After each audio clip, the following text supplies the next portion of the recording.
Hello, and welcome to our celebration of the 100th episode of Totally Useless Information with Nick and Roy. In this hour, we will relive some of the funniest moments from the last 100 episodes. Totally Useless Information with Nick and Roy launched on September 5th, 2019. Although the world has changed in the past couple of years, one thing that hasn't is your appetite for bits and bytes of useless information. Here is how it all began, the pilot episode. Ladies and gentlemen, this is your pilot speaking. We're traveling at 30,000 feet, and it's time for the Totally Useless Information podcast, the pilot episode. Who's flying the plane? Is anyone flying the plane? Who's flying the plane? Fasten your seatbelts as we are your in-flight entertainment. Sit back, relax, and be amazed at how much useless information is out there. How many pounds of skin will a human being shed in their lifetime? The best remedy after being stung by a jellyfish is what? I'm Nick. And I'm Roy, and we go out of our way to scour the internet for totally useless information We really don't need. So join us on this journey as we find out together more useless information out there in this. totally useless information. It's everything you never needed to know. By listening once a week, you'll get smarter than you think. The Totally Useless Information Podcast, hosted by Nick and Roy. Well, hello there, and yes, welcome to the pilot episode of the Totally Useless Information Podcast. Hello, my friend Roy. How are you? Welcome from beautiful, sunny, orange-laden Florida. Welcome from beautiful Toronto. We have oranges up here, too. Yes, yes, you do, but you get them from us. But listen, folks, we're 1,500 miles away. We've been friends for how many years, Nick? Over 40 years and counting. 40. Right. So 40 years we've been friends. We met in high school. Nick used to live in the United States. He moved to Canada in 1990. 1990, yeah. Wow. Way back when. Awesome.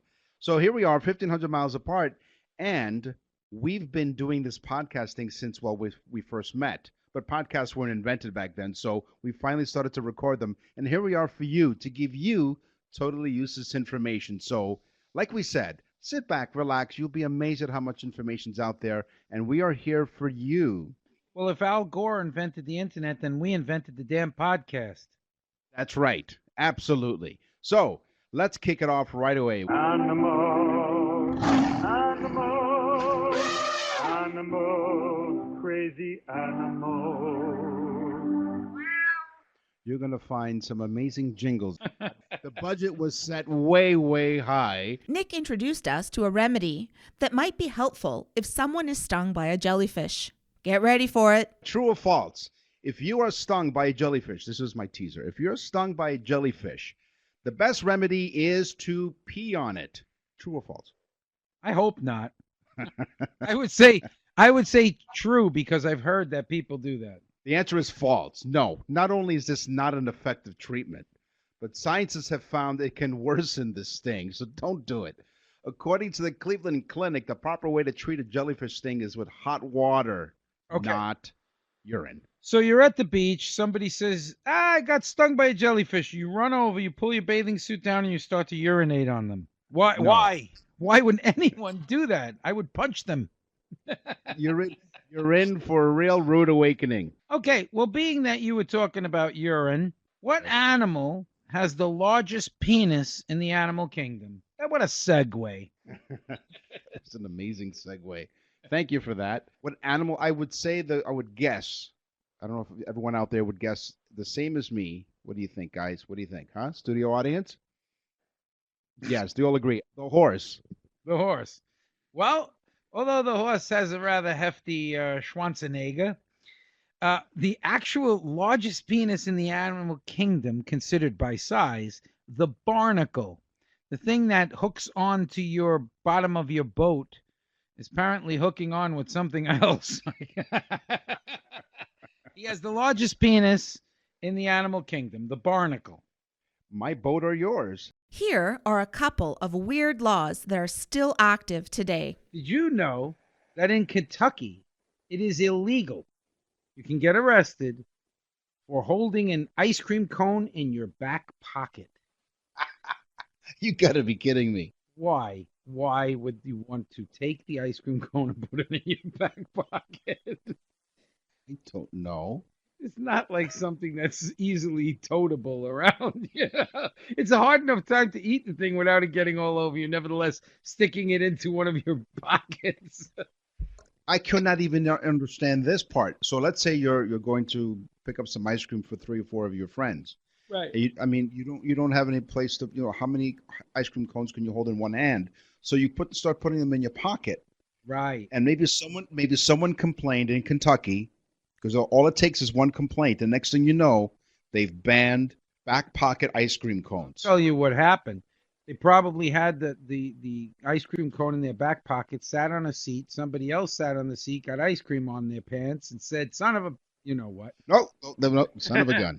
Son of a sea cook, I got ice cream on my pants. In Texas, it is illegal to put graffiti on someone else's cow. Yeah, that happens a lot in Texas. Yeah. Like, what's your tag? Nick's trying to give you some street cred here. He's trying. I'm telling you right now, I'm wearing my jeans halfway down my hips. Yeah, I have street creds, man. You know my favorite rapper? Is what? The classical musical rapper, Yo-Yo Mama. yeah. But the screwed up part is he forgot to put underwear on. There's an expression we need to find out. When you go commando, Yeah. where did that come from? We'll find that out in this I'm gonna podcast. find out, and I never want to see it. Baby robins eat 14 feet of earthworms every day. Hold on, wait a minute. What happened with the graffiti and cows? What was the story there? It's illegal. I told you already. In Texas, it's illegal to put graffiti on someone else's cow. Oh, It's a law. Okay. Do you need anything else? Like, Oh, that's all you need to know. I need nothing else after that. Baby robins eat 14 feet of earthworms every day. And if you're in Texas, don't put graffiti on someone else's cow. No. The native saguaro cactus is one of the things that we can most associate with Arizona, but they take a long time to grow, so laws have been put in place prohibiting the removal of any spiny flora. Cutting them down, even on your own property, can result in a substantial fine or even jail time. I knew a girl named Spiny Flora. Yeah. But you were the prick. You went there. Yeah. What do chewing mastic gum and Fruit Loops have in common? Nothing, really. But the segment was funny. It went pretty far. The ancient Greeks used to chew on mastic gum. Mastic gum made from the resin of a mastic tree. The mastic gum, like birch bark tar, has an antiseptic properties to it, and though it is believed to have been used to maintain oral health, both mastic trees were used. Now, if you think of mastic, think of the name to masticate. Listen carefully. Yes. To I hear masticate you. is to chew. Right. Yes, if you masticate too much, you can go blind.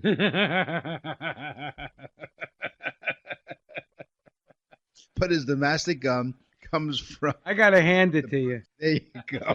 You have something else you want to share with the world. Yes, I do. And it's got nothing to do with masticating, which I thought was really off base. Just wrong. You know Fruit Loops? You've had Fruit Loops ever? Delicious, yes. Okay. And there's like what, red and green and blue and Fruit Loops? Yeah, I'm assuming they represent some of the fruit flavors. Right. They all taste exactly the same. There is no separate flavor. They just No, have come different on. colors. They actually all taste identical, and people want the red ones because they think they taste better. That's wild. You just blew my mind. Wow. Yep. No flavor. So the next time I pour a bowl of Fruit Loops, if I close my eyes, it wouldn't matter. They all taste the same. They all taste the same. And I think it's false advertising because they should be called Fruit Loop. No, they take you for a loop. That's what they do. As we look back at the past 100 episodes, Nick talked about the many uses of the kids' toy Slinky. Do you remember the Slinky as a kid? Oh, yes. In fact, it was, what was the commercial going down the stair? What walks downstairs This alone one. or in pairs and makes a slinkety sound? A spring, a marvelous thing. Everyone knows it's All Slinky. together now. It's Slinky, it's Slinky. For fun, it's a wonderful toy. A They're Slinky, Slinkies, they're a Slinky. Slinkies. They're fun for girls and boys. Girls and boys. Ah, girls. Huh? Slinky. For girls and boys. That was a pretty catchy jingle for the day. Slinky was an excellent squirrel deterrent for bird feeders. Ooh. When mounted on the pole of the bird feeder, it stops the squirrels from climbing up the pole. So the squirrel will try to go up and the Slinky will come back down, and the squirrel would not get to the bird feed. It is for girls and boys because I met a girl one time who wore a slinky negligee. Invented in 1943, moving on, it was used in the Vietnam War. The slinky Yep. or the negligee? No. No. It was worn by the Well, enemy. you Oh, GI. He love you long time. A long time. It was used in the Vietnam War, the Slinky was, as an impromptu radio antenna. It received a frequency of 7 to 8 megahertz, and soldiers clipped on one end of the Slinky to the radio, and the other end was sent up a tree. It was Oh. lightweight, Awesome. and it received a really clear What signal. walks downstairs alone or in pairs and makes a slinkety sound? A spring, a marvelous thing. Everyone knows it's Slinky, it's Slinky, it's Slinky. For fun, it's a wonderful toy. They're Slinkies, they're Slinkies. They're fun for girls and boys. If you are enjoying this show while consuming fast food, you might want to rethink the next bite. Here's a fun fact for you. Do you like fast food? I do not. I try to stay away from it, although I do love it. Okay, well, here's the thing. If you're a fast food junkie, be aware the average person will consume 12 pubic hairs in their fast food every year. Oh, yummy. So the moral of that story is stay away from the curly fries. Animals, animals, animals, crazy animals. So, yes, we apologize for the preceding fun fact. That's disgusting. Thank you. Thank you very much. So animals is one of the most popular useless information category. A lot of people have asked us all about animals. Animals are fun. Unless you are in the midst of the grip of the jaw of a crocodile. Mm. That would kind of suck because you're in the grip of the crocodile's jaw. Here is a way for you to get out of the grip of the jaw. Simply push your thumb into its eyes and it will let go right away. In fact, that's useful information. And let's do the disclaimer. Kids, don't do this at home. Try your best to stay away from the crocodiles, and then you don't have to worry about sticking fingers in any eyes. Nick and Roy discovered a peculiar name in Canada. The revelation? There is a town named Dildo in Newfoundland. There's a Turkey Point in southwestern Ontario, named for the abundance of wild turkeys in the area. And the U.S. may have more places than Turkey, but we in Canada have a Dildo, Newfoundland. We also have a No, Hold stop. on. Stop. No. What? No. Dildo, Newfoundland. yes. Okay. These are unusual names. Why?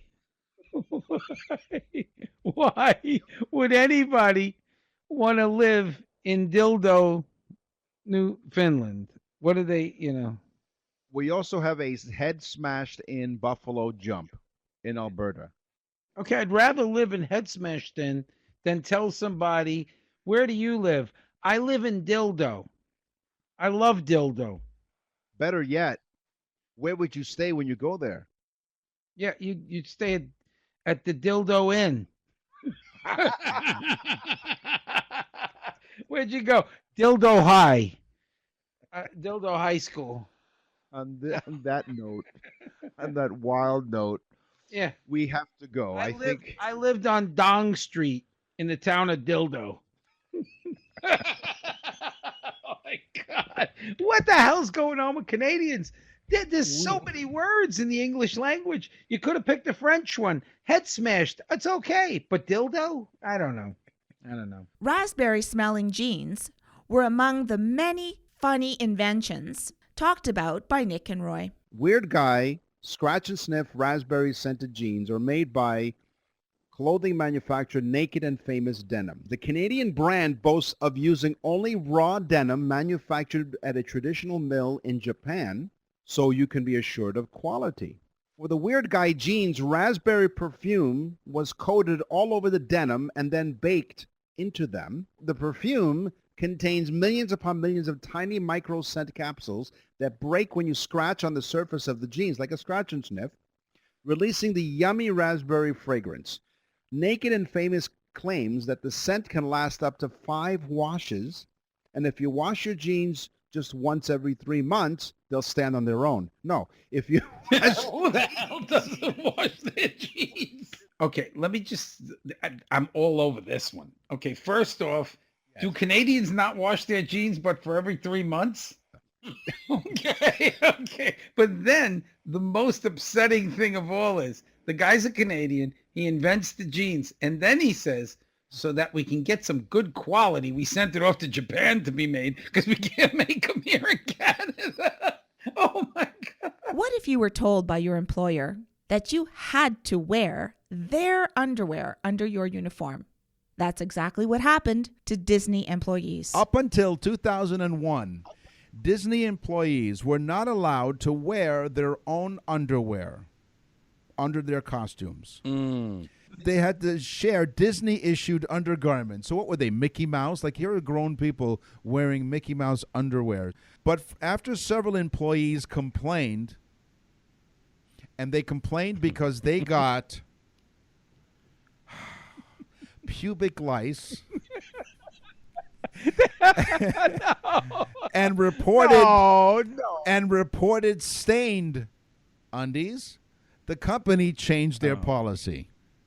Oh no, especially being that they didn't make those Disney underwear in anything but youth sizes. So for someone like me, that would be really heartbreaking to put them on. It'd be like a nasty Speedo.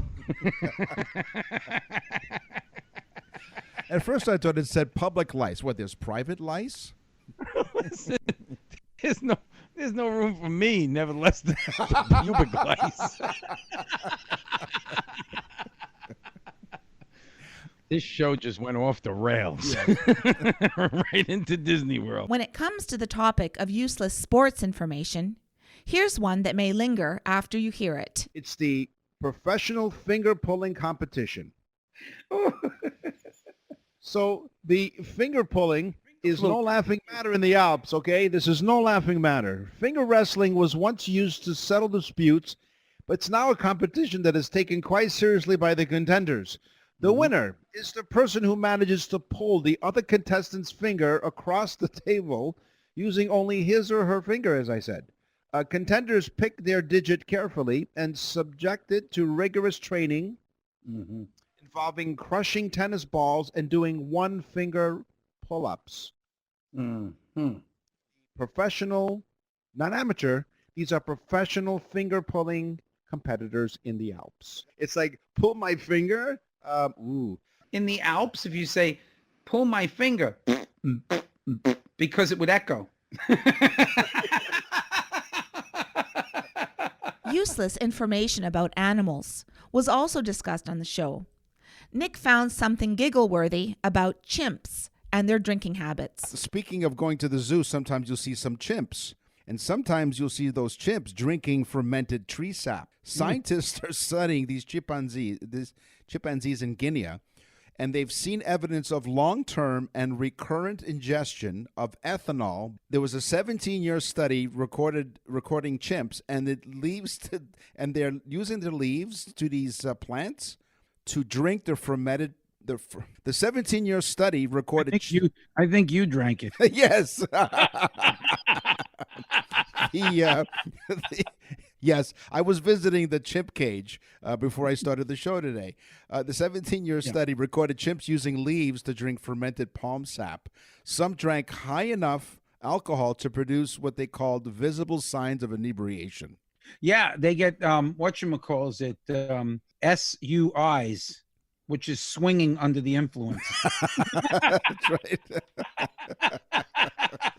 It took me a couple of seconds to put that together. It's okay. Yes, I think I had a little bit of that juice myself.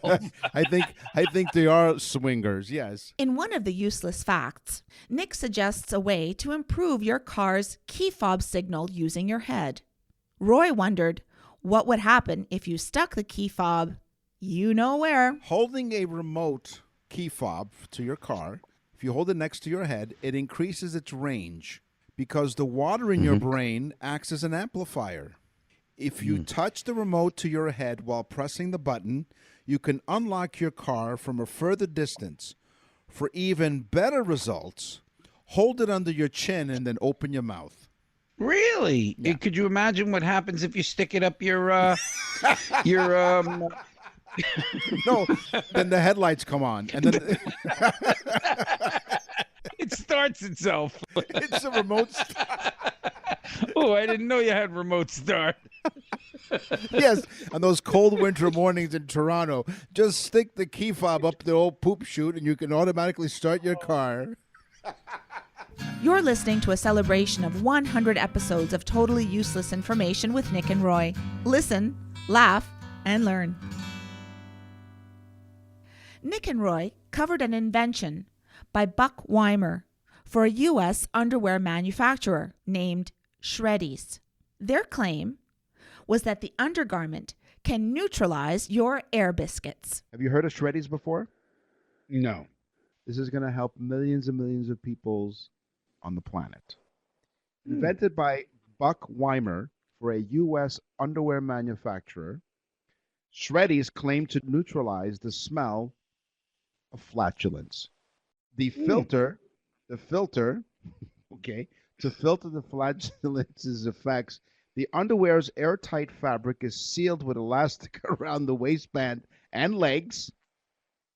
If you want to buy, yes. If you want, now, how does it work? Hold on, wait a minute. Nick, I'll tell you how it works. What? Go ahead, go ahead.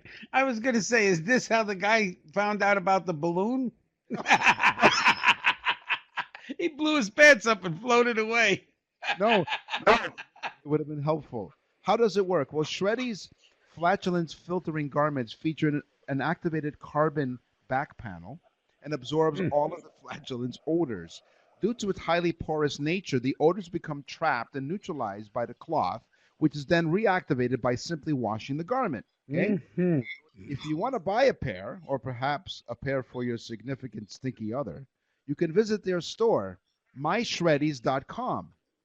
And because I like to be, myshreddies.com, and because I'm thorough with my research, a men's 5-pack is $145 US. Really? I got news for them. I got a much easier scenario. You get a 10-foot pole, you hook a plastic tube to it, stick it up the poop chute, and hold the pole up 10 feet in the air. You're contributing to global warming. Hang on. The only thing that's gonna get affected are low-flying birds and the guy in the balloon. Canadian is $209 for the men's 5-pack. Now, if you want something for your loved one, there's a women's 5-pack as well for $78 US or $54.25 Canadian. Now, I don't think my wife has never farted. Now hold on. There are some testimonials because if you're wondering if this works, there's some testimonials. Thank you for creating a product. Thank you for creating a product that changed my life. I can now work indoors.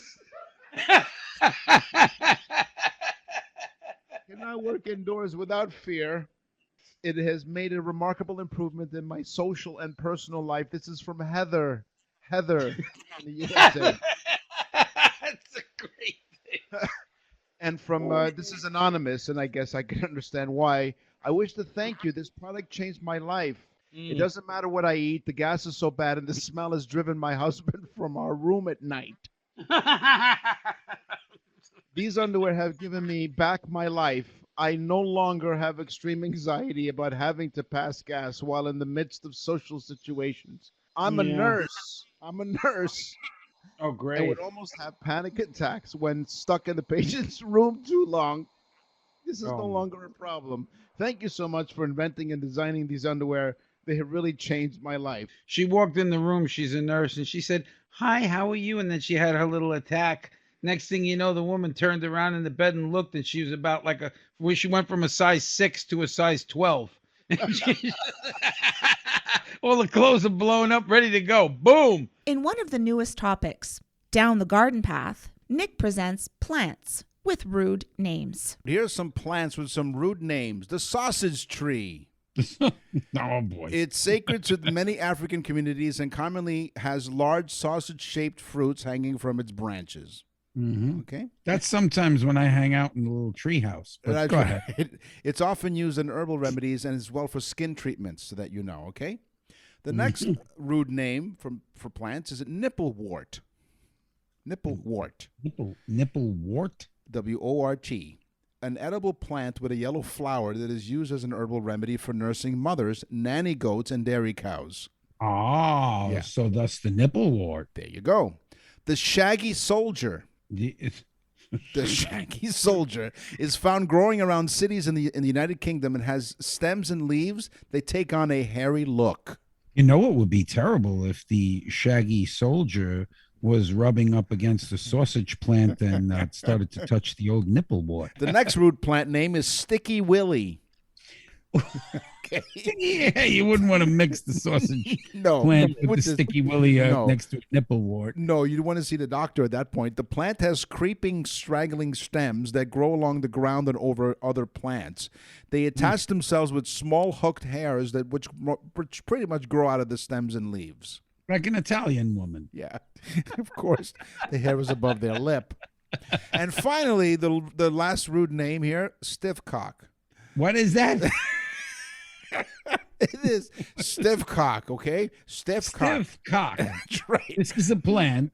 This is a about. strong smelling plant that has. We just want the people listening right now to understand Yes. that when we say stiff cock, Yeah. we are speaking about the stiff cock plant. The horticultural definition. It's a Exactly. strong smelling plant, has strong smelling leathering leaves they used to make tea. Steep that for about a minute. Yeah. And claimed to be a herbal form of Viagra. I was just going to There say you Nick go. lives close to Niagara, but the stiff cock plant is mainly found in a place called Viagra. Its Latin name is Diospyros crassinovius. Whatever that means. Yes, it but it's the means stiff herbal cock form plant. of, that's right, the stiff cock plant. Whoa. So you got the sausage tree, the stiff cock plant, the Tony, slippery nipple. Where are you going? I don't know, Nick. I tell you the truth. I feel like a scruffy sailor after listening to that. Not the scrub. No, it's the shaggy. You don't feel like I need a shave. I feel like I need a bath. It's the shaggy soldier. The Oh, scruffy. I'm sorry, the shaggy soldier.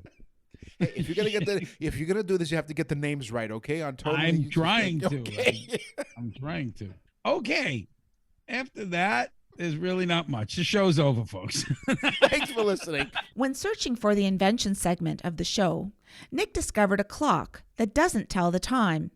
You have to figure out the math problem to get the correct time. My last invention is a math clock, where you have to do all the work to figure out what time it is.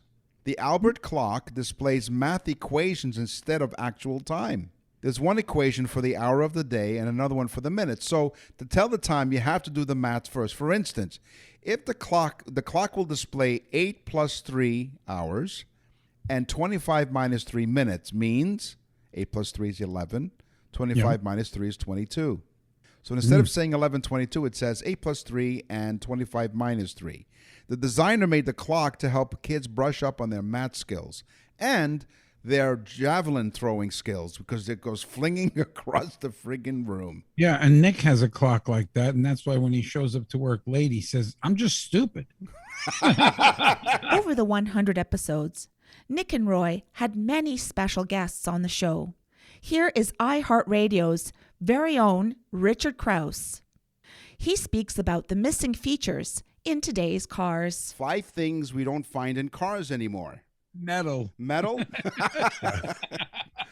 Number one is tail fins. And if you are like me, I love tail fins on cars. I grew up in the 1970s, and there were still tons of cars from the 50s and from the 60s kicking around on the streets in Nova Scotia, where I grew up. And they would have these incredible fins. And I knew someone who actually had one that had 48-inch tail fins. They were the tallest that they ever put on the back of a car. And so I did some research. I found out that they were originated by a guy called Harley Earl, who was a legend in terms of designing cars. And he loved aviation as well as cars, maybe as much as cars. So he created these fins to kind of ape the look of the Lockheed P-38 Lightning fighter plane. One of the reasons they took the fins off the cars is that children were injured by the sharp edges on these things, especially as they got bigger. Another special guest on the show was Leanne Phillipson, registered nutritionist. She told Nick and Roy that every part of the egg is edible. Your weekly sweet and savory facts of totally useless information with Nick and Roy. Come and get it! Pulled out all the stops here for this food episode right now. That's right. We welcome to our show, Totally Useless Information with Nick and Roy, a very special guest and my friend, Leanne Phillipson. Hello. Yay. Don't I get all those jingle and what was that, a cowbell or something like that? It was it was a dinner triangle. Oh, of course. Sorry. Yeah, Yes. dinner triangle. It's been a while. It's been a while. She's not really much of a food expert, is she? Doesn't know the difference. She's a food expert, not a jingle expert. That's true. So Leanne is a registered nutritionist, and you can check her out at leannephillipson.com. Like, I think about my food a lot, like when I'm eating pizza and McDonald's, No. Wendy's, Taco Bell. By the way, the show is sponsored by Taco Bell. Oh, it's not. Not yet. Not after we're done with this show. Every single part of an egg is totally edible, including the shell, which has actually really high calcium content. Really? Now, eggs, they actually contain the highest quality of any food protein. And the fact that you can also eat the shell brings the nutrition to a whole other level. I love crunchy scrambled eggs. You actually have to cook, you have to do it a little differently. So because like there's all this calcium in there, so you really do need to, rather than just cracking them and throwing everything in, it's advised that you actually boil and dry off the shells, and then you can crush them up with like a pestle and mortar. You can bash them up with a rolling pin and then just mix that powder. You can put it in water. You could put it into, like, if you're making burgers, you can put it into pasta sauce. You can even throw it into your yogurt. And studies show that it can help to decrease osteoporosis. Dan Riskin, a really, really smart guy, schooled Nick and Roy on the sexual behaviors of animals. Our guest today is iHeartRadio's Dan Riskin. He's a biologist with a PhD in bats. He's also a science guy in the media. If you're Canadian, Can I interrupt you, Nick? I Yeah. thought we had Bill Nye, the science guy. You said science. No. This is what Dan's even better. He Better doesn't than have a PhD. He just got a master's. That's right. He just has a master's. And if you're Canadian, you might know him as a former co-host of Daily Planet on Discovery, or in other parts of the world, you might know him as the host of Animal Planet show about parasites and monsters inside me. I was just joking. He's a big deal, folks. Dan Riskin, No, welcome yeah, to the no, show. Thanks. My ego's shattered because anytime you get compared to Bill Nye, you're like, well, I've done some stuff, but I'm not Bill Nye. But if as long as I keep it clear and don't get that in my head, I think we're gonna be okay. Now what Yeah, makes I you an don't expert? want to insult you. No, No. that's later in the show after you leave. But the thing is, what makes you an expert about animals? Like, did you write a book or something? Oh yeah. So yeah, you guys threw a challenge at me. You said, give me some weird facts about animals. And I did a book in 2014 called Mother Nature is Trying to Kill You. And every animal I'm going to tell you about today is lifted from that book. And so if listeners enjoy what they hear, you can get that book and you can get more of them. I'm going to give one story of violence and 3 stories of sex in that order. And Wow. I guarantee these will be facts that neither of you have heard before. All right, don't hold back anymore. Let's hear your animal facts. Okay, so as far as violence, now do either of you have siblings, like brothers and sisters? I do. I had a brother. Okay, all right. So you are familiar with the idea of sibling rivalry. Oh yes. Yes. Okay. I hated my brother. No, I'm There it is. joking. Did he pick on you? No, I picked. No, yeah, he actually did, but he got his enough back too. So Right. Okay. Well, the animal kingdom's greatest sibling rivalry is something called the Varroa eagle. Lives in Africa. What happens is the parents lay. The mom lays 2 eggs 3 days apart, and one hatches, and then 3 days later the other one hatches, and the older one picks on the younger one, starts pecking until it kills the younger one every single time. Out of 200 observed nests, the younger one survived in only 1 case. So 1 out of 200 of the odds of survival. In one instance, a researcher watched the older sibling peck the younger one 1,569 times until it was dead. And the reason they do this is because really there's only enough food to feed one. And so they lay 2 eggs in case the first one doesn't hatch properly. They've got a backup plan. But if both of them hatch, then they got to pick one to get rid of, and the older one wins. So the younger one gets killed every single time. I mean, I think it makes sense personally. I think that one eagle that survived out of the hundreds, his name was Peckerhead.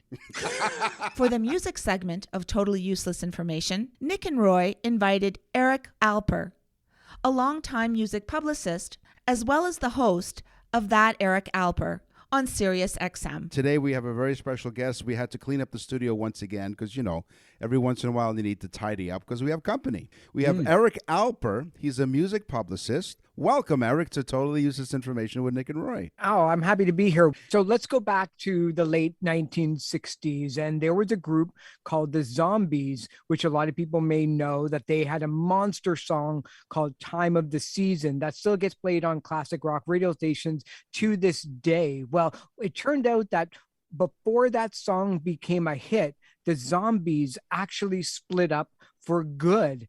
And the booking agent still had a tour booked for the Zombies to play across North America, including Canada. So the booking agent quickly came up with a plan and started looking for musicians to replace the Zombies, but still tell people that this is the actual Zombies. Keep in mind, this is before much music and MTV and social media. So people didn't really know what the bands looked like anyway.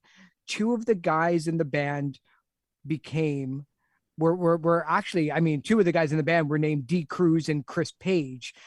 Pretty kind of, nondescript information. But we know them now as Dusty Hill and Frank Beard, who did the tour as the Zombies, finished the tour, and then started another band called ZZ Top. And they were together for about 55 years after that.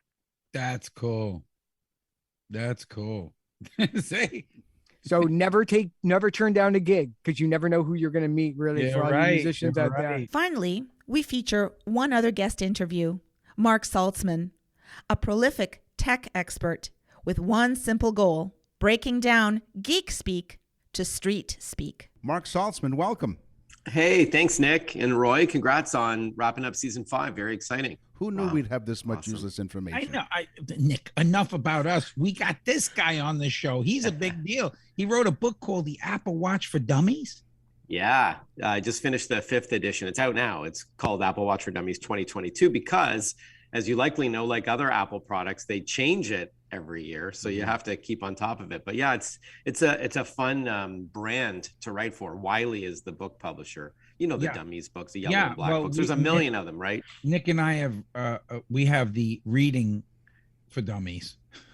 Right. You have totally useless information for dummies. Yeah, we do. There you know go. what? Yeah, it's an audiobook. Go figure. Yeah, reading for dummies, it's an audiobook.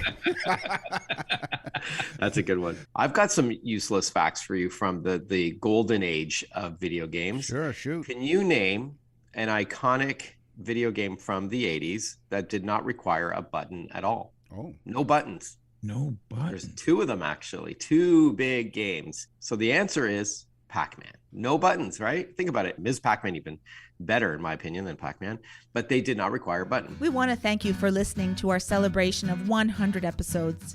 You can access the full library of episodes at nickandroy.com and wherever you get your podcasts. As Nick and Roy always say at the end of every show, tell a friend about the trend. Thanks for listening.